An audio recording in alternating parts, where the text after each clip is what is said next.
Fala galera, beleza? Vamos estudar agora o tema responsabilidade civil, um tema que vocês adoram, certamente que não. Só que cai na sua prova, não tem jeito, né? Então eles adoram perguntar sobre responsabilidade civil do Estado, ou responsabilidade civil da administração pública. E aí, a responsabilidade civil é do Estado ou da administração pública? O que tu acha? Se você respondeu que a responsabilidade civil é do Estado ou da administração pública, ambos estão corretos. Apesar de alguns autores acharem que a responsabilidade civil da administração pública faz mais sentido na hora da pergunta, porque seria responsabilidade pelo exercício das suas funções administrativas, tanto pelos poderes legislativo, executivo e judiciário, no desempenho no exercício de sua função administrativa, beleza? Então vamos lá. Vamos falar sobre a responsabilidade civil do Estado, que ela basicamente é resumida a uma palavra em latim chamada nemileder. A responsabilidade civil em nosso ordenamento jurídico é pautada em uma frase em latim, originária do direito romano, que quer dizer que a ninguém é dado o direito de causar um prejuízo a outra pessoa. Então ninguém tem direito de prejudicar a terceiros, senão ele vai ser responsabilizado por essa conduta. Em relação a alguns autores da nomenclatura, Eli Lopes Meirelles, famoso Eli Lopes Meirelles, né, administrativista, diz que ele prefere a designação da responsabilidade civil da administração pública. Por quê? Porque, apesar de alguns autores chamarem de responsabilidade civil do Estado, o Estado só vai responder se tiver no exercício de sua função administrativa, porque ele vai responder pelos atos da administração, e não pelos atos do Estado, como uma entidade política. Ao praticar atos no exercício da atividade administrativa, os órgãos públicos faz com que o Estado tenha o dever de indenizar, e não em relação aos atos de governo, que são atos praticados em razão das suas funções políticas. A responsabilidade civil da administração é aquela que impõe à fazenda pública, também chamado de erário. Então, toda vez que eu falar de fazenda pública, eu estou falando do erário, dos cofres públicos, a obrigação de compor, ou seja, a obrigação de indenizar. Então, nesse momento que ele compõe, ele faz a indenização. O dano causado a terceiros por agentes públicos, no desempenho de suas atribuições ou a pretexto de exercê-las. É distinta da responsabilidade contratual, aquela que decorre de uma relação bilateral, e da responsabilidade legal, que é aquela prevista no Código Civil. Então nós temos o seguinte, ó, responsabilidade contratual, que é do acordo entre as partes, responsabilidade legal, que é a da legislação, e responsabilidade constitucional, que é a que está vigorando atualmente em relação à responsabilidade civil do Estado no artigo 37, parágrafo 6º. Então, toda vez que eu falar em teoria do risco administrativo, já vai logo na introdução do assunto, eu estou falando da responsabilidade constitucional, aquela prevista no artigo 37, parágrafo 6º. Algumas responsabilidades decorrem de relação contratual e outras responsabilidades decorrem da lei, como, por exemplo, aquela decorrente do direito civil, responsabilidade subjetiva. Por isso que alguns autores chamam a responsabilidade civil da administração de responsabilidade extracontratual. Por que chama de extracontratual? Porque ela não é aquela prevista numa relação contratual, e sim aquela desempenhada em razão da sua função administrativa que você está desempenhando. Então, para efeitos da prova, podemos chamá-los de responsabilidade civil do Estado, responsabilidade civil da administração pública. Independentemente dessas nomenclaturas utilizadas, temos que ter a noção de que serão responsabilizados pela responsabilidade no exercício da função administrativa. Beleza? Como é que funciona a evolução da doutrina da responsabilidade civil? Pessoal, essa evolução doutrinária da responsabilidade é no mundo. Prado, você está falando do Brasil? Não, estou falando do mundo, tá ok? No mundo inteiro. A doutrina da responsabilidade civil da administração evoluiu de um conceito de completa irresponsabilidade até o conceito da responsabilidade pública. Então ela veio passando da irresponsabilidade para responsabilidade com culpa, responsabilidade civilista, até chegar à responsabilidade pública. Qual é a diferença? Quando você fala da teoria da irresponsabilidade, ele não responde por nenhum ato. Por quê? Porque ele vem lá da monarquia e tem a expressão de que o rei nunca erra. Se o rei nunca erra, significa dizer que ao praticar um ato que decorra em algum tipo de prejuízo a terceiros, a administração pública não vai ser responsabilizada.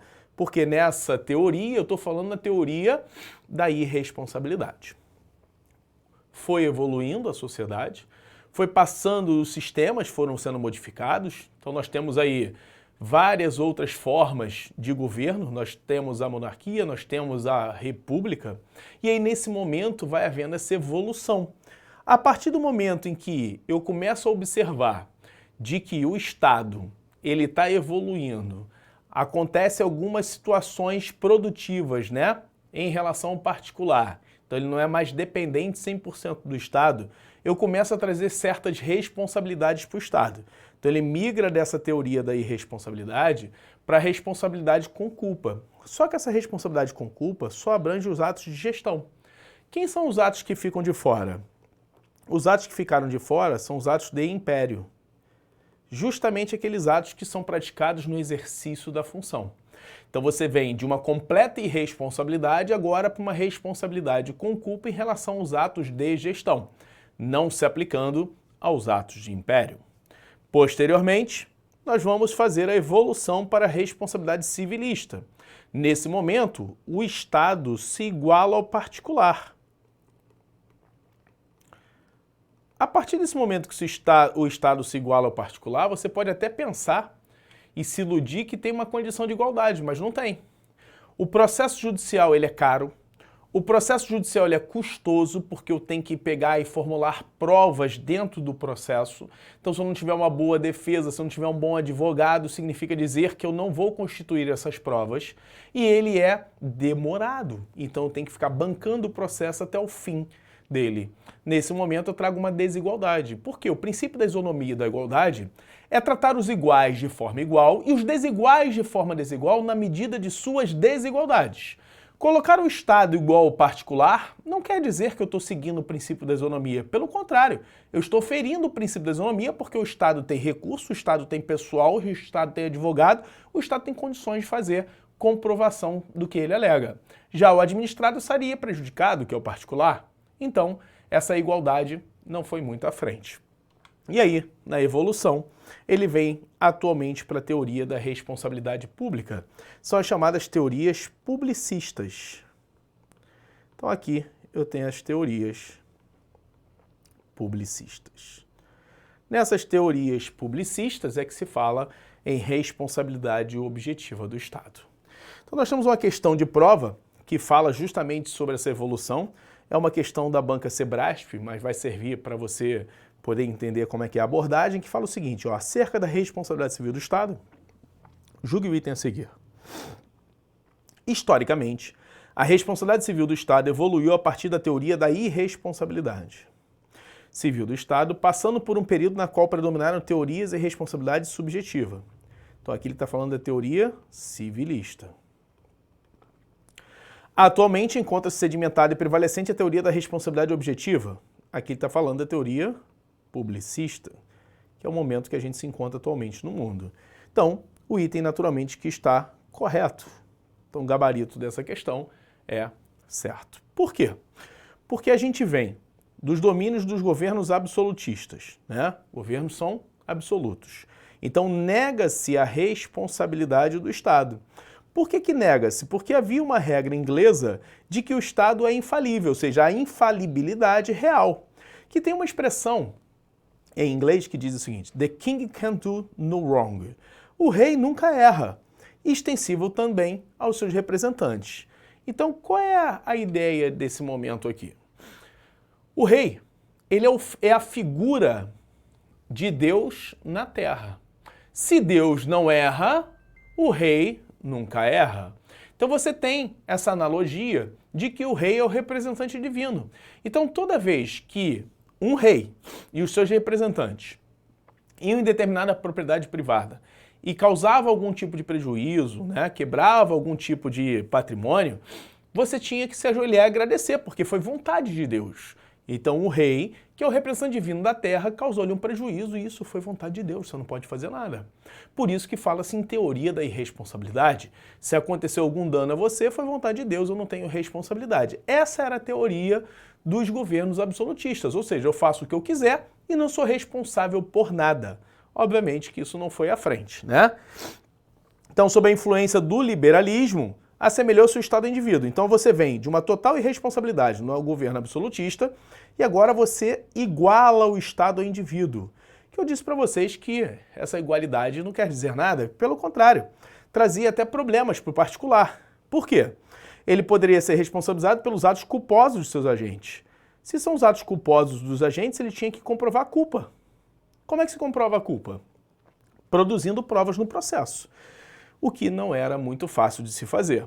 Finalmente, em nossos dias, atribui-se à administração uma responsabilidade especial de direito público, porque aqui vigora a teoria publicistas. Beleza? Bom, seguindo. A doutrina da irresponsabilidade está inteiramente superada. Quando ele fala que ela está inteiramente superada, quer dizer que não tem mais aplicabilidade no ordenamento jurídico atual, visto que as duas últimas nações que a sustentavam, que era a Inglaterra e os Estados Unidos da América do Norte, abandonaram respectivamente pelos seus procedimentos, sendo ele na Inglaterra pelo Crown Proceeding Act de 1947 e pelo Federal Tort Claims Act de 46. Então, tanto a Inglaterra quanto os Estados Unidos abandonaram a doutrina da irresponsabilidade. A doutrina civilista ou da culpa civil comum, em que você tem que comprovar a responsabilidade civil do Estado, ou seja, aqui adota-se a teoria da responsabilidade subjetiva, por sua vez, vem perdendo terreno a cada momento, com o predomínio das normas de direito público sobre as regras de direito privado, da regência das relações entre a administração e o administrado. É o famoso regime jurídico administrativo. Beleza? Que a gente já conhece, né? Que é a administração pública e o administrado. Com o nascimento do Estado moderno, não trouxe de pronto, como se pode imaginar, a responsabilidade estatal por atos decorrentes de suas funções. Ao contrário, durante muitos séculos vigorou o princípio da irresponsabilidade do Estado, advindo da teoria do direito divino dos reis, ou seja, se Deus nunca erra, o rei nunca erra. Essa teoria foi elaborada por Bossuet, olha que bonitinho, para justificar o poder absoluto dos monarcas e a impossibilitar qualquer tentativa de responsabilizá-lo, pois o rei designado por Deus, ele era infalível. O rei nunca erra. Entretanto, mesmo ainda vigorando a teoria da irresponsabilidade do Estado no período absolutista, já se admitia a responsabilidade pecuniária pessoal dos agentes da administração. Isso devia ao que consoante preleciona Sérgio Cavalieri Filho. Sustentava-se que o Estado e o funcionário são sujeitos diferentes, pelo que este último, ou seja, o funcionário, mesmo agindo fora dos limites de seus poderes ou abusando deles, não obrigava com seu fato a administração. Então ele era responsabilizado na figura individual da pessoa, o que atualmente não é admitido, tá ok? Em um segundo momento da evolução, nos dizeres de Sérgio Cavalieri Filho, ocorreu a passagem da teoria da irresponsabilidade, então aquela teoria de que o Estado nunca errava, tá ok? Para uma concepção civilista da responsabilidade estatal, fundada na culpa do funcionário e nos princípios da responsabilidade por fato de terceiro. Então, patrão, proponente, mandante, representante. Nesse momento, o seu funcionário viesse a praticar algum tipo de situação que causasse prejuízo a terceiro, o Estado passava a ser responsabilizado. Em decorrência da Revolução Industrial ocorrida no século XVIII e do início do sistema capitalista, a estrutura da sociedade sofreu grandes transformações, acompanhadas por uma notável evolução tecnológica. Além disso, difundiu-se a ideia de submissão do Estado ao direito, gerando um crescente reconhecimento dos direitos dos indivíduos perante o Estado. Então veja que há uma percepção de mudança do regime que rege a responsabilidade do Estado a partir do momento em que o particular, se utilizando de tecnologias, começa a ser também um produtor. Então as pessoas deixam de ser dependentes única e exclusivamente do Estado e passam a desenvolver, em virtude do capitalismo, atividades lucrativas, atividades tecnológicas, e o Estado rende-se ao direito. Então é esse o momento que a gente está das evoluções. Beleza? Foi nesse contexto de mudanças sociais e econômicas que paradigmas de alicerce da responsabilidade civil do Estado foram lançados. No final do século XIX, então a gente sai do século XVIII e vai para o século XIX, como, por exemplo, o surgimento da figura do Estado empresário. Então é nesse momento que o Estado passa a ser visto como um fator produtor, como responsável pela situação que ele está produzindo. Passou-se então a reconhecer, desta forma, a separação da atividade estatal em atos de império e atos de gestão. Em relação aos atos de império, não haveria responsabilidade do Estado, porque aqui ele estaria agindo como se fosse o rei, né, as vontades divinas. E em relação aos atos de gestão, ele atua como se particular fosse, e o Estado era obrigado a reparar os danos causados no desempenho de suas funções, desde que houvesse culpa do agente.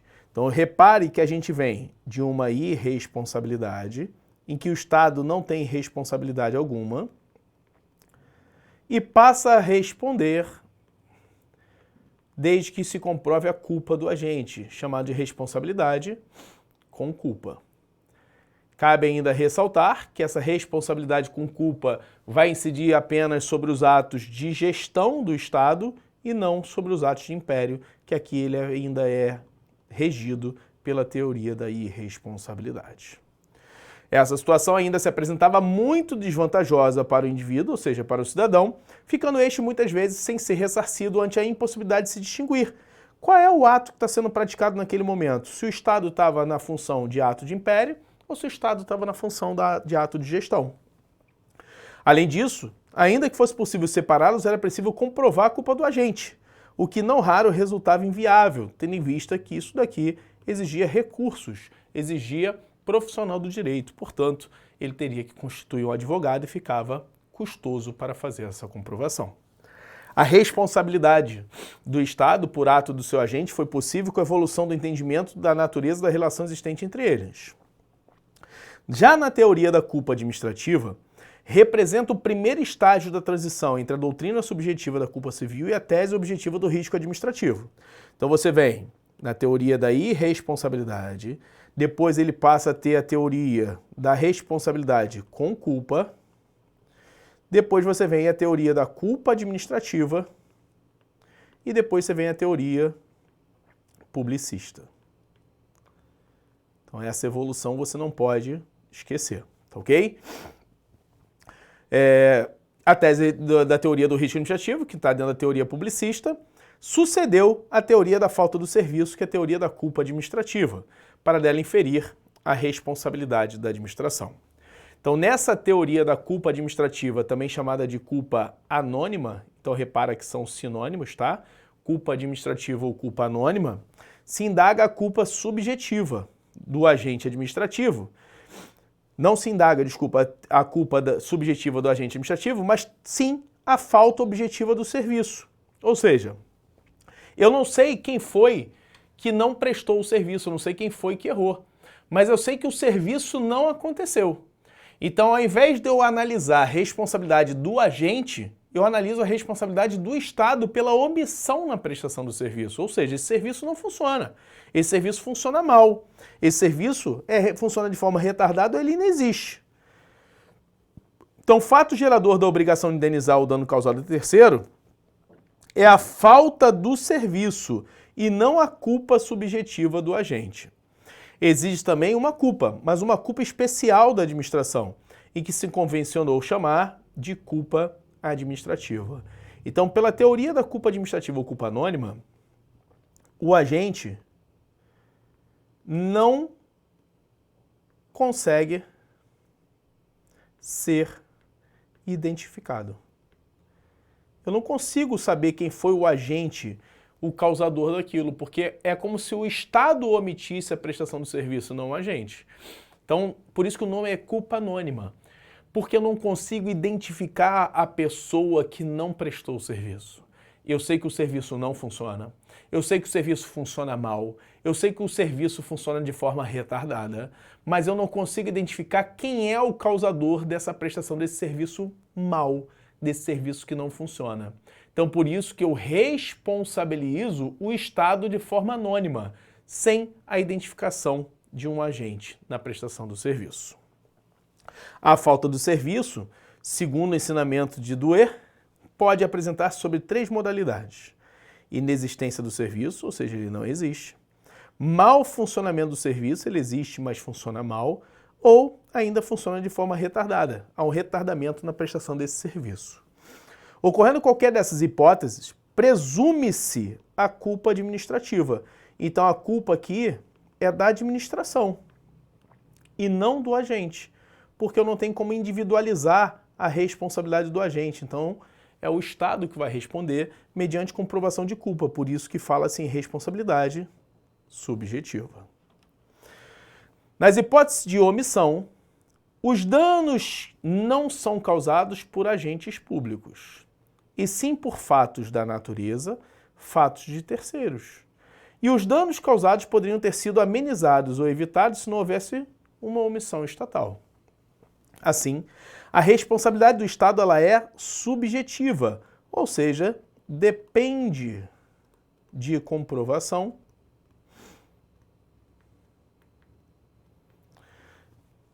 dessa falta do serviço por omissão. Cabe ressaltar que essa omissão é uma omissão genérica, não é uma omissão específica do dever da administração. Aplica-se, portanto, a teoria da culpa do serviço, também chamado de faute do serviço, né, que é francês, ou culpa anônima, ou ainda culpa administrativa. Então teoria da culpa do serviço, culpa anônima ou culpa administrativa em português, tá? Pode ter essas 3 nomenclaturas, ó. E nesse caso aqui a responsabilidade ela é o quê? Subjetiva, chamada de teoria da culpa do serviço, teoria da culpa anônima ou teoria da culpa administrativa. E como é que isso cai na prova? Vamos ver. Olha só como é que cai em prova. Assinale a opção em que a responsabilidade civil dar-se-á de forma subjetiva. Letra A. A responsabilidade pela omissão, também chamada de serviço deficiente ou falta do serviço. Opa, já de cara essa aí. Letra A. Olha como é que cai. Por que não pode ser letra B? Porque a responsabilidade do Estado pelo ato comissivo, se ele falou comissivo, ele falou por ação. Se é por ação, a responsabilidade é objetiva. Letra C, responsabilidade dos prestadores de serviço por ato comissivo. Mais uma vez, ó, comissivo é a mesma coisa que ação. Letra D, responsabilidade pela omissão ensejadora de serviço deficiente, ocasionando dano nuclear. Dano nuclear aplica-se a teoria do risco integral. Então, nesse caso, a responsabilidade do Estado é objetiva. E letra E, responsabilidade pela atuação omissiva do Estado no seu dever de assegurar a integridade das pessoas. Opa, dever de assegurar a integridade das pessoas. Segundo o Supremo Tribunal Federal, responsabilidade objetiva. Então, fica já aguardando essas informações que vou abordar já esses temas para você poder entender. Tranquilo? Foi? Tem algumas observações que são importantes que fogem o controle do Estado. Por exemplo, atos de multidão, né? Numa partida de futebol, numa Copa do Mundo, numa Olimpíadas, num carnaval. E aí, o Estado é responsabilizado? Vamos ver? Tem observação sobre isso. Atos de multidão. Então, a gente tem uma observação a fazer. Regra geral, não geram responsabilidade civil do Estado, tendo em vista a inexistência do nexo de causalidade, pois tais eventos são praticados por terceiros, ou seja, há um fato de terceiro, e de maneira imprevisível ou inevitável, decorrendo, portanto, de caso fortuito ou força maior. Não há ação ou omissão estatal que cause o dano, e sim um fato de terceiro. Então, se há um fato de terceiro, há uma culpa,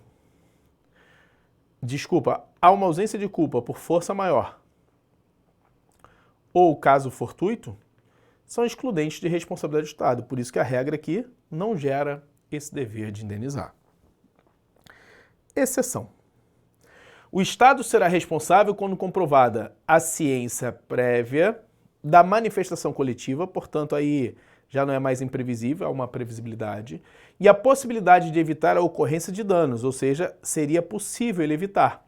Assim, por exemplo, se o Estado é notificado sobre encontro violento de torcidas organizadas de times rivais e não adota providência necessária para evitar o confronto, restarão caracterizadas a sua omissão em prevenir e evitar, e, por consequência, a sua responsabilidade. Então, o que isso quer dizer? Se eles adotam as medidas para tentar prevenir e evitar e ainda assim acontece a pancadaria, vai para a regra, não responde. Agora, se o Estado não faz nada, fica assistindo eles se degladiarem, não toma nenhuma medida, não tenta separar, não bota efetivo, aí o Estado pode vir a ser responsabilizado se eu comprovar que aquela situação existiu por uma omissão estatal. Nesse caso, vai haver a responsabilidade do Estado. Beleza? Questão de prova. O Estado não responde civilmente pelos danos causados por atos praticados por agrupamento de pessoas ou multidões, por se tratar de atos de terceiros. Até aqui tá bonito, né? Caracteriza uma excludente de causalidade. Bonitão, ó. Salvo quando se verificar a omissão do poder público em garantir a integridade do patrimônio danificado, hipótese que a responsabilidade civil ela é subjetiva. Ou seja, se eu comprovar que o Estado foi omisso, vai aplicar-se a teoria da culpa anônima, ou também chamada de teoria da falta do serviço, ou ainda chamada de teoria da culpa administrativa. Tenho 3 nomes diferentes para dizer a mesma coisa, que nesse caso a responsabilidade é subjetiva. Portanto, o gabarito está correto. Sobre a teoria do risco administrativo. Bom, é a teoria publicista que se aplica atualmente no ordenamento jurídico pátrio. A teoria do risco administrativo faz surgir a obrigação de indenizar o dano só do ato lesivo e injusto causado à vítima pela administração. Não se exige qualquer falta do serviço público nem culpa de seus agentes. Basta a lesão, ou seja, o dano, sem o concurso do lesado. Porque se o lesado, que é o particular ou o terceiro, concorrer, aí essa responsabilidade do Estado vai ser atenuada se ela for parcial, ou ela vai ser excluída se ela for total, no caso de culpa exclusiva de terceiros ou da vítima. Na teoria da culpa administrativa, que a responsabilidade civil do Estado ela é subjetiva, exige-se a falta do serviço, ou seja, o serviço funciona mal. Já na teoria do risco administrativo, existe apenas o fato do serviço.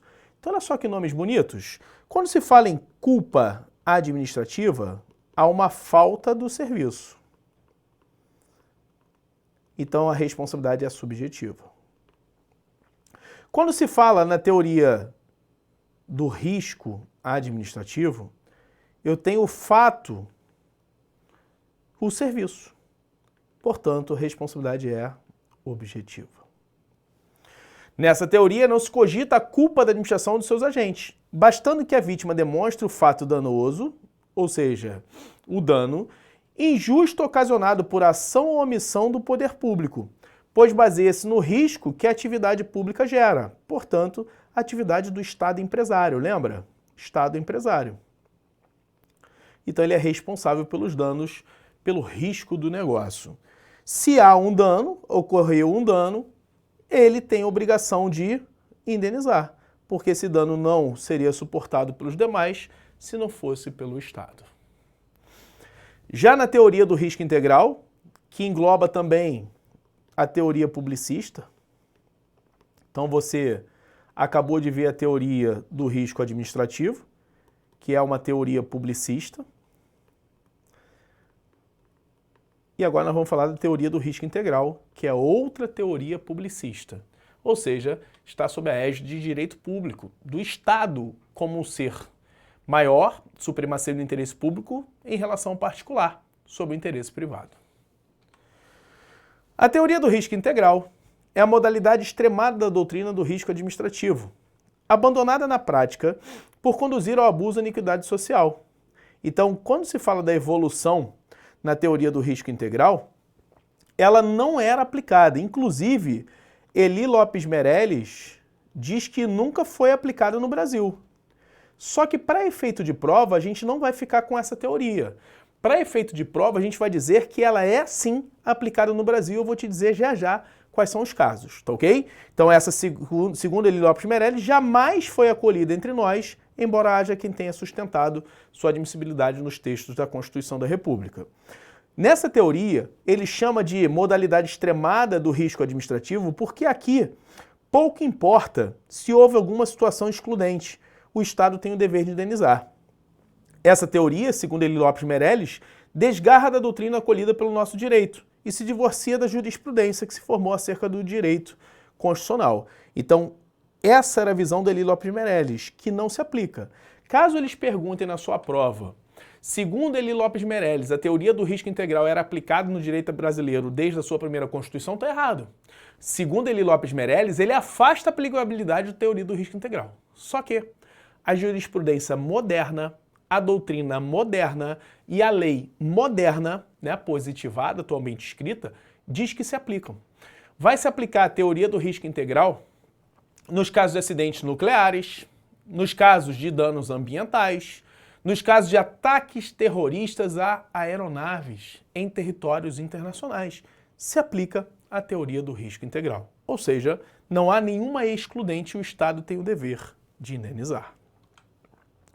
Seguindo, quem defende a aplicação dessa teoria do risco integral afirma que a mesma não se preocupa com elementos pessoais, sequer de nexo causal, ainda que se trate de atos regulares praticados por agentes no exercício de suas funções.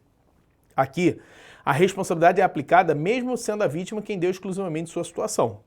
Então, na teoria do risco integral, não se admite excludentes do nexo causal. Então, pouco importa se a culpa foi exclusiva da vítima, se o fato for de terceiro, ou caso fortuito ou força maior. Aplica-se a teoria do risco integral a danos ambientais, nucleares e ataques terroristas em aeronaves. Isso aqui está previsto em lei. Isso aqui está previsto, segundo alguns autores, na doutrina, na jurisprudência, e há uma interpretação do texto constitucional na Constituição Federal sobre danos nucleares. Questãozinha de prova, ó. A responsabilidade civil do Estado atualmente é regida pela teoria do risco administrativo. Beleza. Embora a questão seja controvertida, a parte da doutrina aceita aplicar, em alguns casos, a teoria do risco integral. Beleza. A respeito dessa teoria, assinale a afirmativa correta. A. O Estado apenas deixaria de indenizar, provando-se culpa exclusiva da vítima. Não há que se falar em excludente de responsabilidade. Então a letra A não pode ser. Letra B. Não há excludente de responsabilização. Legal. Havendo relação entre o dano e a atividade desenvolvida, a indenização se impõe. Opa, é essa aí. Letra C. Havendo caso fortuito ou força maior, o Estado deixará de indenizar. Não se aplica a excludente. Letra D. As mesmas excludentes do risco administrativo são aplicadas ao risco integral. Não, ao risco integral não se aplica. Letra E. O risco integral é uma teoria objetiva. Legal. Ao contrário do risco administrativo. Não, porque tanto a teoria do risco integral quanto a teoria do risco administrativo, ambas são o quê? Objetivas. Vamos falar sobre a evolução da responsabilidade civil no Brasil. Só que nós vamos falar no próximo bloco, beleza? Então vamos encerrar esse bloco aqui. No próximo bloco vamos dar sequência falando sobre a evolução no Brasil da responsabilidade civil. Bora!